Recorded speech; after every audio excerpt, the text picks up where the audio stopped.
এই ভিডিওতে আমরা দেখাবো কিভাবে কিছু এআই টুলস অ্যাপ এবং প্রযুক্তি মানুষের মস্তিষ্কের কার্যকারিতা ধীরে ধীরে ধ্বংস করছে। আমরা নিজেরাও টের পাচ্ছি না, কিন্তু আমাদের মনোশক্তি আর চিন্তা ভাবনার ক্ষমতা দিনকে দিন কমে যাচ্ছে। তুমি এখন যা শুনতে যাচ্ছ সেটা কল্পনা নয়, এটা এমন এক সত্য যা হয়তো তোমার জীবনকে বদলে দিতে পারে। তুমি কি জানো, এআই এখন এমনভাবে তোমার মাথার ভেতর ঢুকে পড়েছে যার প্রভাব তুমি বুঝতেই পারছো না। তোমার চিন্তা করার শক্তি ধীরে ধীরে হারিয়ে যাচ্ছে। কিন্তু কিভাবে? আগে মানুষ কোনো তথ্য মনে রাখতো, আজ একটা নাম মনে রাখতে পারে না, গুগল খুলে নেই।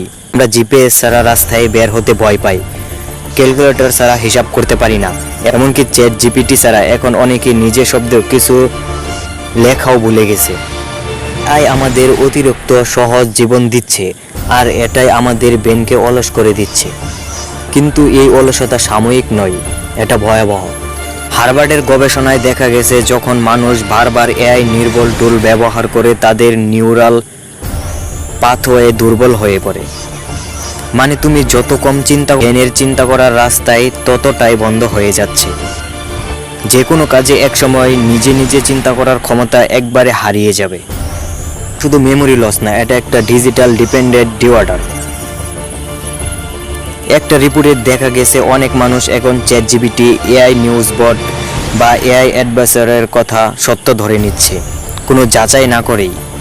এমনকি এআই জেনারেটর হেলথ অ্যাডভাইসার মেনে কেউ কেউ বিপজ্জনক সিদ্ধান্ত নিয়ে নিচ্ছে। এই ব্লাইন্ড টেস্ট ধ্বংস করছে আমাদের ক্রিটিক্যাল থিঙ্কিং স্কিল, যেটা আমাদের মানুষের সবচেয়ে বড় শক্তি ছিল একসময়। এআই এখন ডিজিটাল কম্পোজ করছে, কবিতা লিখছে, গল্প বলছে, আর আমরা সেটাকে ব্যবহার করছি। ধীরে ধীরে আমাদের নিজস্ব চিন্তা ভাবনা, কল্পনা, সৃজনশীলতা সব কিছু থেমে যাচ্ছে। এই অভ্যাসের ফলে আগামীর প্রজন্ম কি আর কিছু কল্পনা করতে পারবে? আজ আমরা হয়তো আনন্দে এআই ব্যবহার করছি, কিন্তু আমরা কি বুঝতে পারছি এআই ধীরে ধীরে আমাদের ভাবার শক্তি কেড়ে নিচ্ছে? যদি এমন একদিন আসে যেদিন তুমি নিজে কিছু ভাবতেই না পারো, সিদ্ধান্ত নিতে না পারো, তোমার চিন্তা তোমার না হয়ে এআই হয়ে যায়, তখন বুঝবে সবচেয়ে বড় ভয়টা আসলেও চোখে দেখা যায় না, বরং সেটা মস্তিষ্কের ভিতর জন্ম নেয়।